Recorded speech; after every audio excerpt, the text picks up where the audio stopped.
विचार चल रहा था। अनिर्वचनित का अर्थ क्या है? आपने व्याख्या किया सतो भासमान अयोगात, सतो बाद अयोगात। ये दोनों ही अर्थ व्याख्या जो आपका निर्वचनित गलत ही है, क्योंकि असतो भासमान अयोगात में सबसे पहले विचार करते कह रहे हैं असत पद किसी वस्तु का बोधक है या नहीं।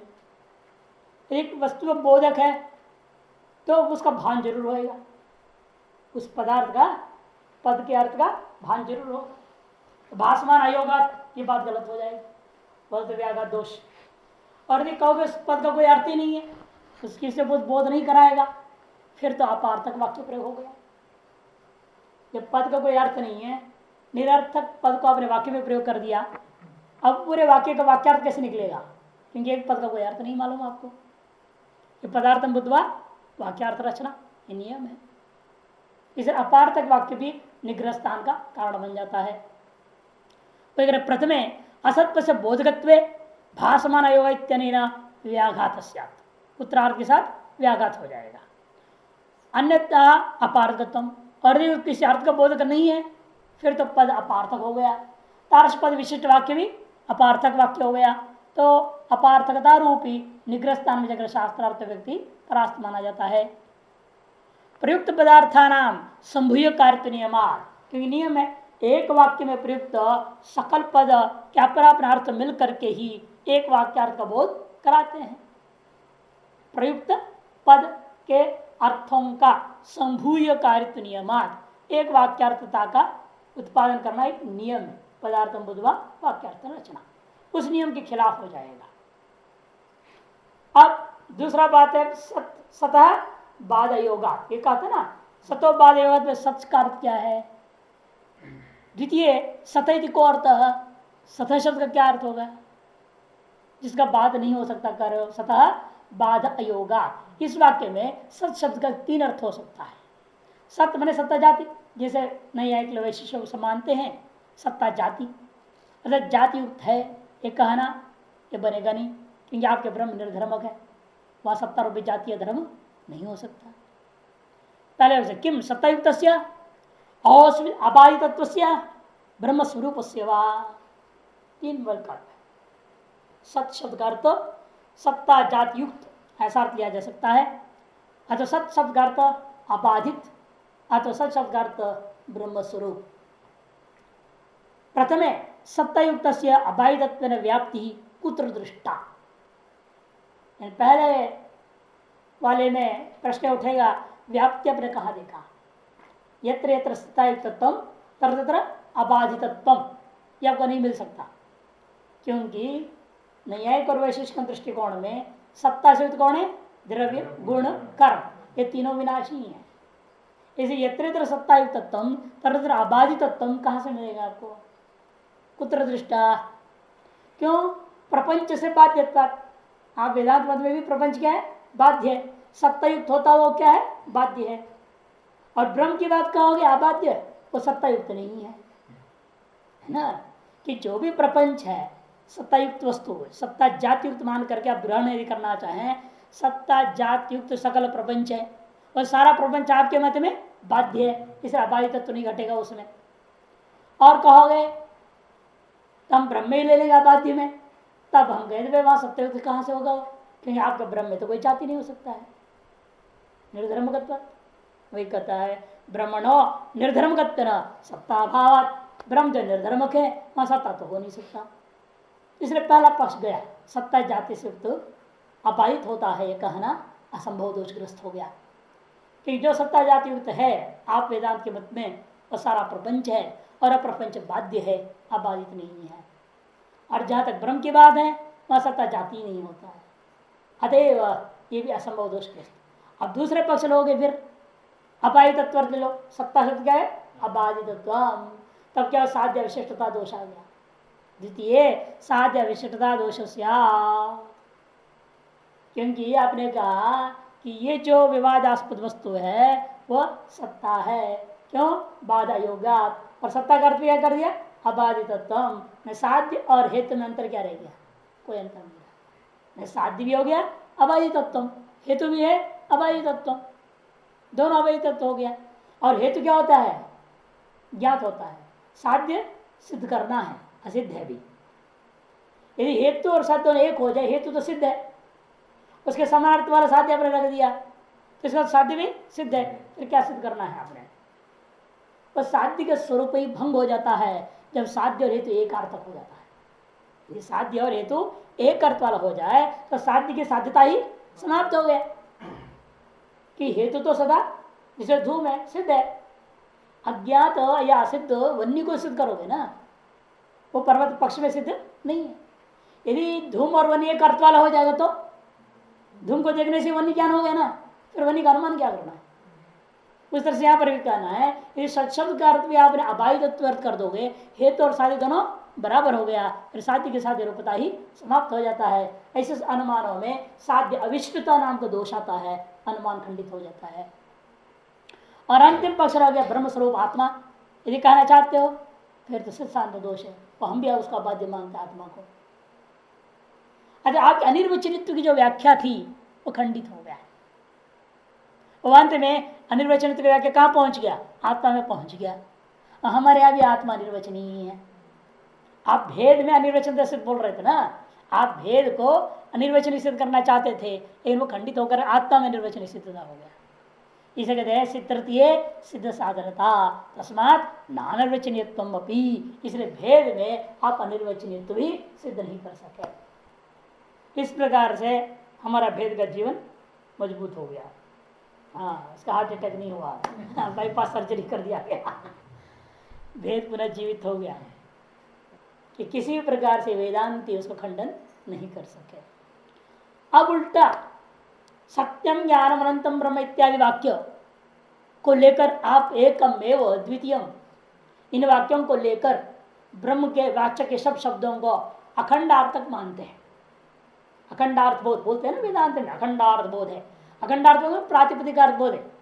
जो ब्रह्म शब्द है उसी का लक्षण वाचक है, जैसे गंधवती पृथ्वी, उसी पर लक्षण परक वाक्य आप मानते हो, उसका भी खंडन करेंगे। अखंडार्थत्व खंडनम शुरू होता है अगला, अखंडार्थत्व खंडन। अद्वैत को पूरा मिटा के छोड़ेगा ये, ऐसे नहीं छोड़ेगा। ये तेना यदाहुर एकदंडी न, महात्मा को क्या बोल रहे सन्यासी को, शंकराचार्य परंपरा को एकदंडी चढ़ा रहा है। हम लोग तो भेदवादी कितने हैं, वो सब त्रिदंडी होते हैं। भेदवादी जितने भी हैं, रामानुज है, रामानुज सब संप्रदाय, वैष्णव संप्रदाय सब त्रिदंडी होते हैं। इसलिए शंकराचार्य संप्रदाय क्या बोल रहा है वो, एक दंडी नहा, ये तेना यदाहो एक दंडी नहा। इसी से इन्हीं युक्तियों के आधार पर ये एक दंडी आचार्य शंकर संप्रदाय में जो लोग कहा करते हैं ब्रह्मवाचक, जिस ब्रह्म के लक्षण पर वाक्य है, अखंडार्थ बोधक वाक्य है, वह भी परास्त हो गया, खंडित हो गया। कैसे? दंड पकड़ते हैं ना, हाँ, एक दंड, त्रिदंड, तीन दंड होता है, एक दंड होता है ना, तीन अलग अलग होते हैं, तीन अलग अलग होता है त्रिदंडियों की, और इनके एक ही नगर सब जगह काम चलता है इनका। हाँ, उनका तीन दंड होते हैं, पूजा के अलग होता है, बाहर घूमते फिरते तो अलग होता है, दीक्षा का समय का अलग होता है। तीन तीन दंड उनके अलग रखने पड़ते हैं उनको, और यहाँ एक ही दंड सकल कार्य में संपादन कर देते हैं। उनका अर्थ भी अलग है, काय दंड, वाग दंड, मनोदंड नाम से तीन दंड होते हैं। इसी के तीन दंड के प्रतीक त्रिदंड वहाँ इस्तेमाल करते हैं। और इन्हें एक दंड में क्या कर देते हैं, ऊपर वाले गांठ के बीच में एक त्रिकोण बांध देते हैं। त्रिकोण का तीन कोण है ना, और तीन कोण ज्ञापन कर देता है, वाग दंड, काय दंड, मनोदंड। इसलिए अलग तीन दो दंड की जरूरत नहीं है। ऐसा अपनी अपनी व्याख्या करते हैं ये लोग। खैर, सत्यादि पदम अखंड परम लक्षण वाक्यत्वात्, देखो अनुमान कर रहे हैं, सत्यम ज्ञानम अंतम इत्यादि वाक्य से जो पद है, प्रत्येक पद कैसा है, अखंडार्थ बोधक है। सत्यादि पदम अखंडार्थ बोध परम, है ना, अखंड परम। क्यों? लक्षण वाक्यत्वात्, एक और वकार एक्स्ट्रा है, काट दो, लक्षण वाक्यत्वात्, और लक्षण परक वाक्य होने के नाते हेतु दे दिया वेदांती ने। दृष्टांत क्या दे रहा है, नैयायिकों का लक्षण पकड़ लिया, गंधवती पृथ्वी इतिवत्, अथवा घटः कलशः इतिवद्वा, पर्यायवाची, घटः कलशः इतिवद्वा। जो कलश है वही घट है, जो घट है वही कलश है। घट पदार्थ बोध्य जो हो वो कलश है, कलश पदार्थ बोध्य जो है वो घट है। उस तरह से सत्य पद बोधि क्या है? ब्रह्म है। ब्रह्म पद बोधि क्या है? सत्य है। इस प्रकार से लक्षण प्रवाक्य बोलेंगे। जो गंधवत क्या है? पृथ्वी है। पृथ्वी क्या है? गंधवत है। जैसे आप कहते हो उसी प्रकार से तदपि निरस्तम, तद ये अनुमान भी इनका खंडित हो रहा है। क्यों? अखंड परमिति। अखंड परम का मतलब क्या होता है? अखंड का अर्थ क्या? न विदिते खंडो यशसा अखंड, अर्थात न विद्यते न्यूनता अधिकता वा यस्य न्यून अनधिक अर्थकत्व अखंडार्थकत्व। स्वयं लिख रहे मूल में अखंड परमिति अन्यून अनतिरिक्त अर्थम इति अर्थो, यही अर्थ होता है इस प्रकार। अखंडम का मतलब हो गया उससे न्यून अर्थ भी ना हो, अधिक अर्थ भी ना हो। जैसे कलश और घट अपने दृष्टान दिया, उसमें क्या हो रहा है? कलश शब्द का जो अर्थ है उससे न्यूनता घट में नहीं है, या उससे अधिकता भी घट शब्द में नहीं है। घट पद बोध जो है और कलश पद बोध में न्यूनता या अधिकता नहीं होता है। जो घट पद बोध जितनी है, जैसी है, जो है वही का वही कलश पद बोध भी होता है, न न्यून है न अधिक है। इसी का नाम अखंडार्थता इति। और ये वह नहीं हो सकता है सत्यम ज्ञानम अनंतम में, जो क्योंकि सत्यम से बोध जो हो उसे न्यूनाधिक ब्रह्म नहीं, ऐसी बात नहीं है। ब्रह्म तो बहुत ही विशाल वाचक शब्द है और सत्य संकुचित है। इसे सत्य शब्द प्रयोग करने के बाद जो दोष हुआ उस दोष का निवारण करने के लिए आपने ज्ञान प्रयोग कर दिया। ज्ञान में भी दोष आया तो अनंत प्रयोग कर दिया, है नहीं? इसीलिए सत्यम भी इतर व्यावर्तक है, ज्ञान भी इतर व्यावर्तक है और अनंत शब्द भी इतर व्यावर्तक है। और सब अलग अलग चीजों का व्यावर्तन कर रहे हैं, सब एक ही का व्यावर्तन करने के लिए नहीं है। इसलिए सत्य ज्ञान और अंत पद अखंडार्थक हो नहीं सकते। न च अद्वैत पक्ष, स्वयं बता रहे देखिए, न च अद्वैत पक्ष सत्य ज्ञान आनंदादि शब्दा नाम सह प्रयोग घटते पर्यायता। और दूसरी बात, यदि अखंडार्थक होते तीनों एक साथ नहीं बोलना चाहिए। सत्यम ब्रह्म, ज्ञानम ब्रह्म, अनंतम ब्रह्म, ऐसा बोलना चाहिए। सत्यम ज्ञानम अनंतम ब्रह्म जो बोल रहे हैं इसका मतलब है ये तीनों पर्यायवाची नहीं है। यदि तीनों एक ही अर्थ वाले होते, तीनों एक ही अर्थ मान रहे हो अद्वैत सिद्ध करने के लिए आप, तो तीनों पर्यायवाची हो गया। और पर्यायवाचियों का एक वाक्य में एक साथ प्रयोग नहीं हो सकता। घटम कलशम आनेया ऐसा नहीं बोला जाएगा। घटम माने उत कलशम माने, दो में एक वाक्य प्रयोग होगा।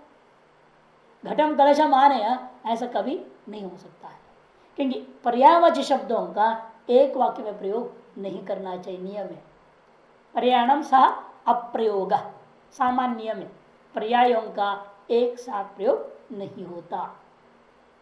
अतः इनको आप अखंडार्थ बोध मान लेंगे, तीनों ही ब्रह्म के वाचक भी हो जाएंगे, फिर तीन शब्द एक साथ एक वाक्य में प्रयोग करना श्रुति में अनुचित हो जाएगा।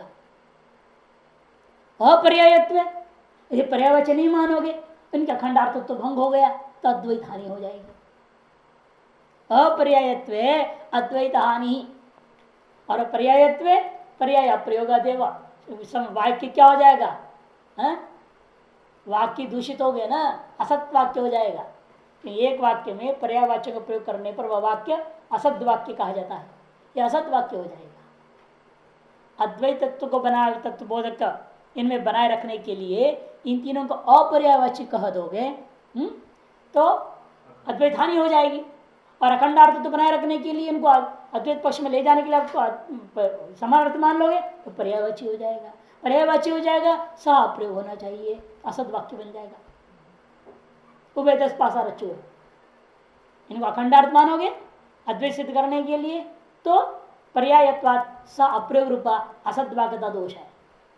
पर्याय नहीं मानोगे तो इतर व्यावर्तक मान लिया आपने, अखंडार्थ तो नहीं माना, अद्वैत हानि हो गई, यह आपत्ति दिया।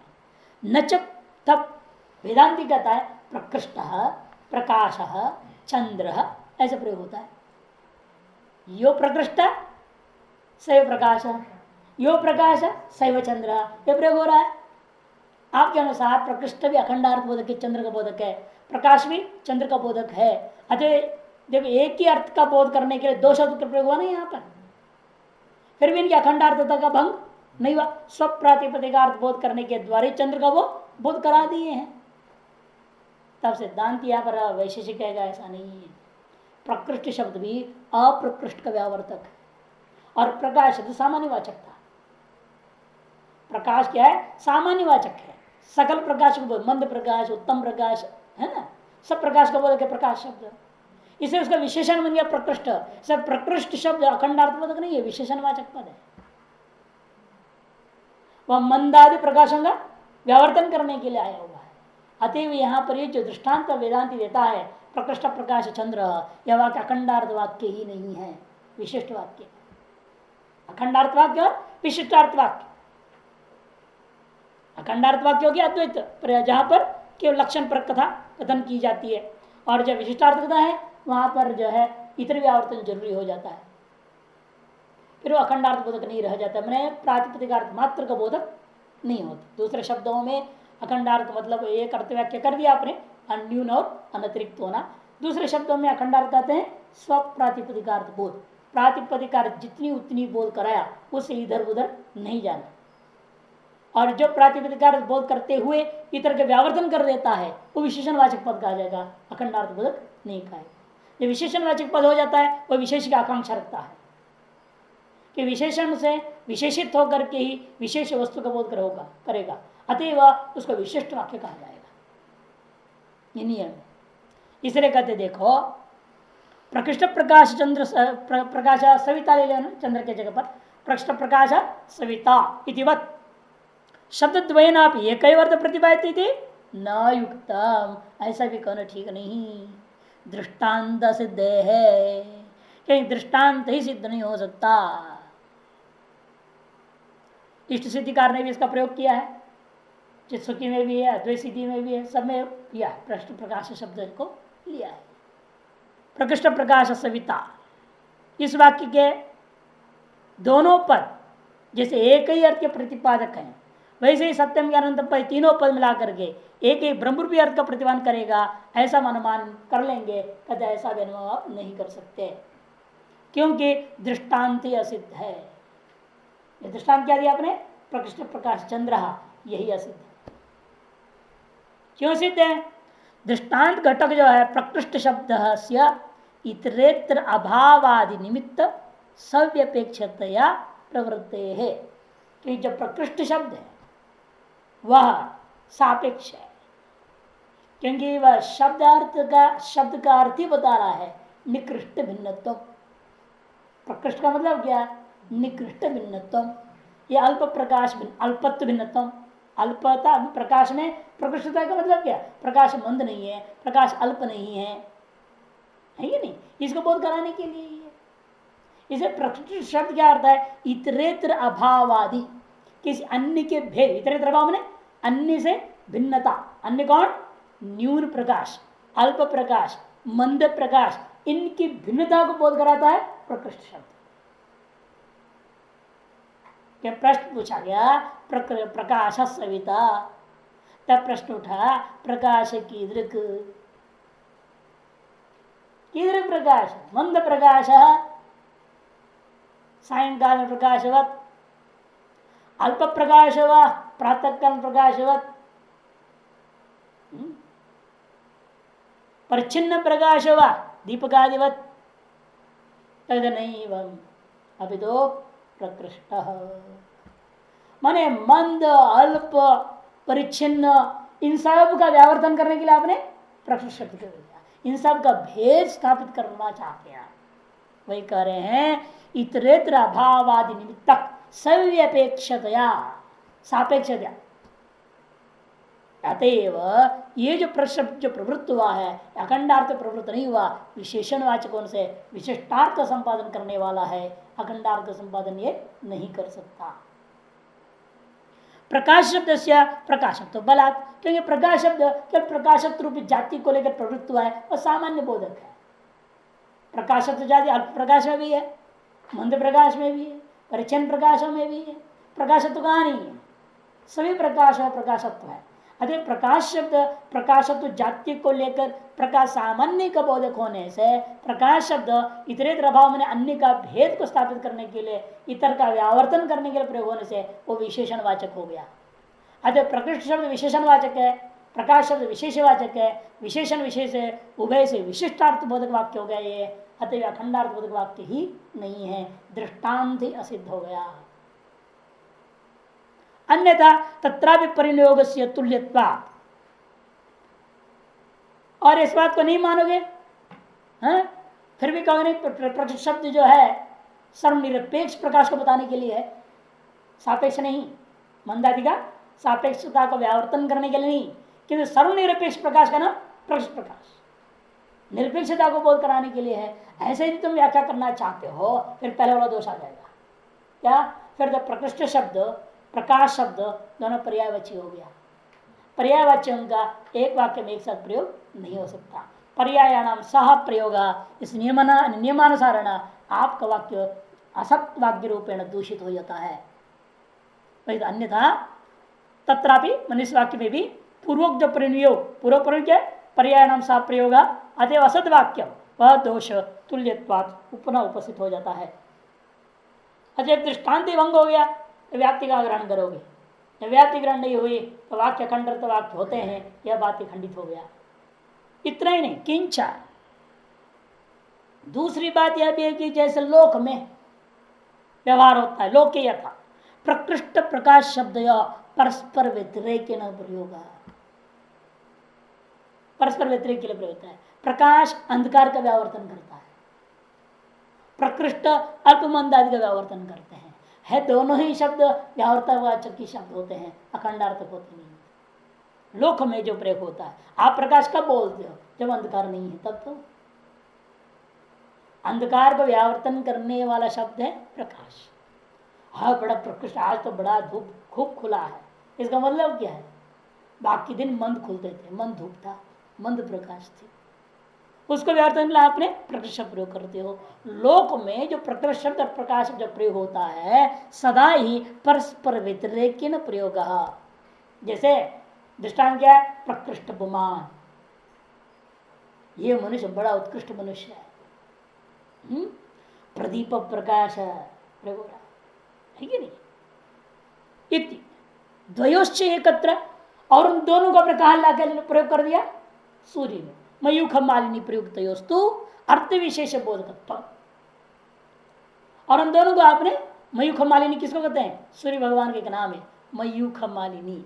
मयूखा माने किरण, उनकी मालाएं खूब निकलती हैं, इसलिए मयूख माली कहते हैं सूर्य को। मयूख मालिनी मैंने सूर्य, सप्तमी का एक वचन। और उस सूर्य के लिए आपने क्या कर दिया? दोनों शब्द प्रयोग करते ना वे। जो पहले विशेषण किसका था? प्रकृष्ट शब्द पुरुष का, प्रकृष्ट पुमान प्रयोग हुआ। और प्रदीप प्रकाश प्रदीप के साथ प्रयुक्त हुआ था। जो प्रकाश शब्द प्रदीप के साथ प्रयुक्त हुआ था और जो प्रकृष्ट शब्द पुरुष के साथ प्रयुक्त हुआ था, उन दोनों शब्दों को वहां से हटा करके आपने कहाँ जोड़ दिया? उन दोनों को सविता में जोड़ दिया। तो अब स्वतः सिद्ध हो रहा है इससे कि वो दोनों ही व्यावर्तन करने वाले शब्द है। जो पुरुष का विशेषण था और एक प्रदीप के स्वरूप कथन कर रहा था, उन दोनों को ला करके आपने सविता में जोड़ दिया, अर्थात सविता का स्वरूप बोधक हो गया प्रकाश शब्द, और उसमें इतर व्यावर्तन कर रहा है प्रकृष्ट शब्द। अतएव यह वाक्य लोक दृष्टिया भी विशिष्टार्थवाचक ही हो सकता है, अखंडार्थवाचक नहीं हो सकता। न चैवं ज्ञान आनंद शब्द और अस्ति, तब कोई कह सकता है भाई कि लौकिक ज्ञान और आनंद को भी ब्रह्म रूप माना जाता है ना। सत्यम ज्ञानम अनंतम ब्रह्म, विज्ञानम आनंदम ब्रह्म है। यहां भी विज्ञानम आनंदम पर्यायवाची नहीं है, ना अखंडार्थ बोधक है।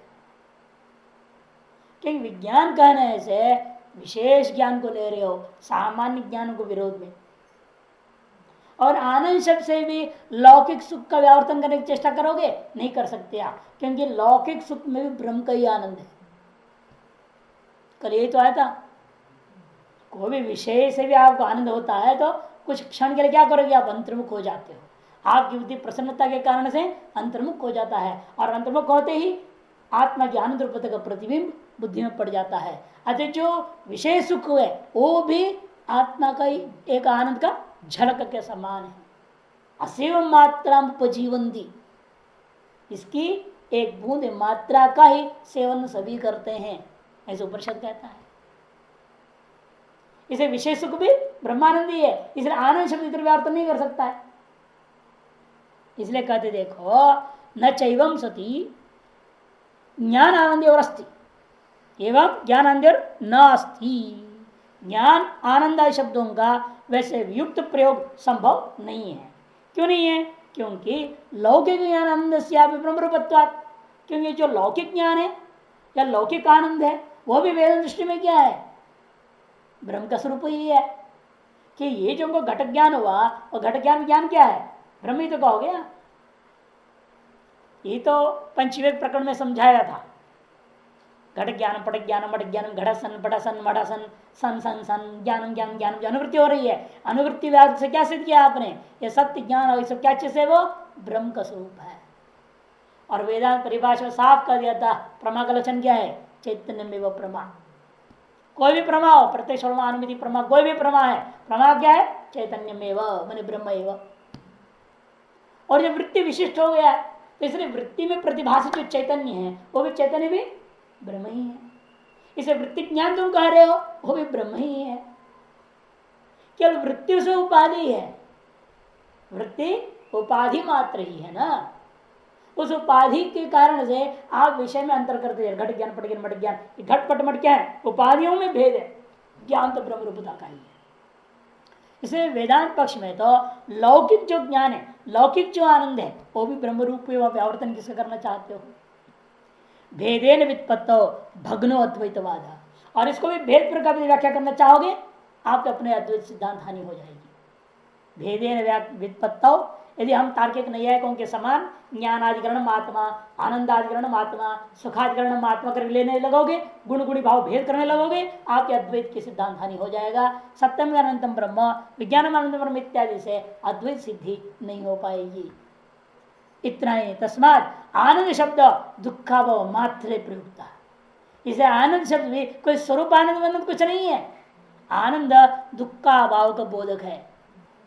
कहते हैं ऐसे कैसे पता चला आपको? इसलिए पता चला क्योंकि आपका छांदोग्य उपनिषद भी कह रहा है न सुख है वह न दुख है, वह दोनों ही नहीं बोल दिया। आनंद रूप कहां से आया ब्रह्म? सुखम एवं आनंदम, नाल पे सुखम अस्ति, आनंद कोई सुख शब्द से प्रयोग हुआ ना उपनिषद में। नाल पे सुखम अस्ति मतलब नाल पे आनंदम अस्ति, अल्पे आनंदम नास्ति, द्वैते आनंदम नास्ति, भूमि वै सुखम, भूमात्यव सुखम कह दिया। सुखम शब्द आनंद के लिए प्रयोग हुआ।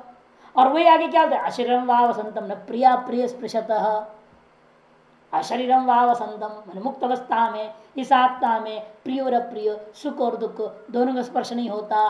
मन सुख भी नहीं है दुख भी नहीं है, आनंद रूप कहाँ है? दुख का भाव रूप है। मुख्य बाधक संभवात, मुख्यार्थ लेने में वहां बाधक है। आप कह सकते हैं आनंद शब्द का मुख्यार्थ क्यों नहीं लोगे? विज्ञानम आनंदम ब्रह्म, वहां पर भी आनंदम का अर्थ सुख रूपम ब्रह्म, मुख्य अर्थ क्यों नहीं ले सकते हो? तब मुख्यार्थ लेने में बाधक स्वयं श्रुति है। वो प्रसाद वाक्य ही मुख्यार्थ में बात कर रहा है। श्रुति स्वयं कहता है वह न सुख है न दुख है। बल्कि असली वेदांत में तो यही है ना, वास्तव में कुछ भी नहीं है ब्रह्म में। क्या है वो? आनंद भी कह रहे हो भी झूठ है, सत्य भी कहना भी गलत है, कुछ भी कहना वह गलत है, कहना ही नहीं है। मौनम कि प्रश्न का विषय ऐसा है ना, ये प्रश्न पूछा जा रहा आत्मा कैसा है। यदि आपको आत्मा का ज्ञान नहीं है तो वे मौन रहो, बोलोगे क्या? जानते नहीं उसको। यदि आपको आत्मा की ज्ञान है, अनुभूति हो रही है, तो इसकी व्याख्या नहीं कर पाओगे, तो बोल नहीं पाओगे, तो भी मौन रहोगे। क्योंकि प्रश्न का विषय ही ऐसा है। जाना तो भी चुप है, न जाना तो भी चुप है। क्यों प्रश्न में कहा जो नहीं जानता वो जानता है, जो जानता वो नहीं जानता है, ऐसे उल्टा बोल दिया। क्योंकि स्थिति ऐसी उसकी, वहां पहुंचने के बाद आपका हाल वही होगा। इसे कहा कि कैसे रहोगे? पता नहीं भाई, पागल भी जैसे भी रह सकता है, उन्मत्तवत भी हो सकता है, जड़वत भी हो सकता है, कि शरीर के पराक्रमानुसार न रहेगा वो। उसके बाद वो ऐसा ही रहेगा वैसा ही रहेगा, कुछ भी नहीं कहा जा सकता। जैसा अपराध कर्म है उस अनुसार वो अजगरवत भी हो सकता है, जड़वत भी हो सकता है, मुखवत भी हो सकता है, बालवत भी हो सकता है, उन्मत्तवत भी हो सकता है। अच्छा बिल्कुल सकल व्यवहार कर रहा है, जनकवत सकल व्यवहार कर रहा है, सारा प्रवचन कथा पढ़ाना उड़ाना सब कुछ हो रहा है, फिर भी कुछ नहीं हो रहा है, अपने स्वरूप स्थित है। प्राण कर्म से शरीर से सब कुछ हो रहा है। इसे कहा नहीं जा सकता है ना। इसलिए पूर्व पक्षी इन्हीं पॉइंट को ध्यान रखते कर रहा है कि वास्तव में इसमें न आनंद है, न सुख है, न दुख है। अतः दुख का अभाव ही आनंद शब्द कर देना चाहिए, मुख्य अर्थ को त्यागना चाहिए, गौण अर्थ ही लेना चाहिए श्रुति के आधार पर। अशरम व वसंतम न प्रिया प्रिय स्पृशत छांदोपनिषद इति वचनात् न चास सांसारिक सुख निषेध परत्व। कोई कह सकता है अरे वो जो प्रिया प्रिय अस्पृशत जो कहा है वो सांसारिक सुख का निषेध करता है, सांसारिक सुख और सांसारिक दुख का निषेध करेगा, ऐसे कहना पड़ेगा। फिर कोई पारमार्थिक दुख भी है क्या? आप यदि प्रिय शब्द सांसारिक सुख का निषेध कर रहे हैं माने न प्रिया प्रिय स्पृशता, प्रिय का स्पर्श नहीं होता मैंने सांसारिक सुख का स्पर्श नहीं होता, अप्रिय का स्पर्श नहीं होता, मैं ये कहूंगा सांसारिक दुख का स्पर्श नहीं होता। फिर क्या रहता है वहां? जैसे परमार्थ सुख होता है कोई पारमार्थिक दुख भी होता है, ये व्याख्या करनी पड़ जाएगी, फिर वेदांति फंसेगा वहां। न से सांसारिक सुख निषेध परतम सुख द्वय से भाव। सबसे पहली बात आप क्या, दो प्रकार सुख है नहीं, सांसारिक सुख और पारमार्थिक सुख, दो सुख नहीं होता। ये तो व्यवहार में लोग कह देते हैं विषय सुख है, परिचिन सुख और स्वरूप सुख, ऐसे कहने के लिए कहते हैं। लेकिन वेदांत वास्तव में विषय सुख भी उसी आत्मस्वरूप का ही प्रतिबिंब है, छाया है। बस हम इतने में संतुष्ट हो जाते हैं, समस्या अपनी है। जैसे दूर से मुकुट को देख के खुश हो गया है, हाँ राजा को देख लिया मैंने, वहीं से लौट गया, अरे राजा से मिलो तो भला। वही हाल हम लोगों की है, दूर से मुकुट देख के खुश हो रहे हैं, विषय आनंदों से ही हम संतृप्त हो जा रहे हैं ना। इसे वास्तविक उसका मूल जो स्वरूप है, जिस विषय में जो प्रतिबिंब पड़ा हुआ आनंद का मूल रूप है, उसको हम जा ही नहीं रहे और परिच्छन में रह जा रहे हैं। ये बहुत सारे लोग हैं, क्या करें, रथ तक पहुंच ही नहीं सकते हैं। रथ यात्राओं में होता है ना, कहाँ जाए वहां तक, धक्का मुक्का है, ऊपर रथ देख लिया, हो गया रथ, हो देख लिया भगवान, हो गया सब हो गया, यहीं से केला वेला कुछ फेंक दिया, हो गया भगवान का अर्पण कर दिया, चल देते हैं। थोड़ी देर खरीद लिया खा पीने की चल दिए। ऐसे बड़े बड़े मंदिरों में होता है, बड़े बड़े कार्यक्रम में क्या होगा, भीड़ भड़का भयंकर होता है, कौन घुसे, बिना परिचय वाले तो जा भी नहीं पाएगा अंदर। तो ऊपर से मंदिर के ऊपर होते ना गुंबज, उसको दर्शन करके चलेगा, कहते मंदिर का वो दर्शन हो गया, कलश का ऊपर का, उससे भगवान का दर्शन मान लेके चल देते हैं। ये निर्भर होता है ना कि किस दृष्टिकोण से।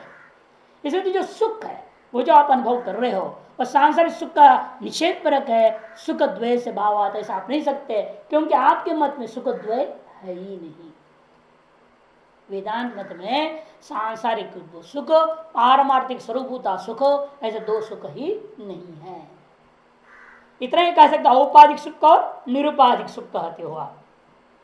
वो औपाधिक सुख भी वास्तव उसी का अच्छा प्रतिबिंब है, उसी का किरण के समान किरण है, अतः उसको लेकर के आप भेद नहीं कर सकते। सुख में न्यूनता अल्पता का व्यवहार भी हम लोग कर लेते हैं, और न प्रिया प्रिय में अल्प सुख का निवृत्ति है, ये भी अर्थ आप नहीं ले सकते हो। इसलिए कहते हैं इस तरह से आप संकोच करने में कोई आपको आधार नहीं है।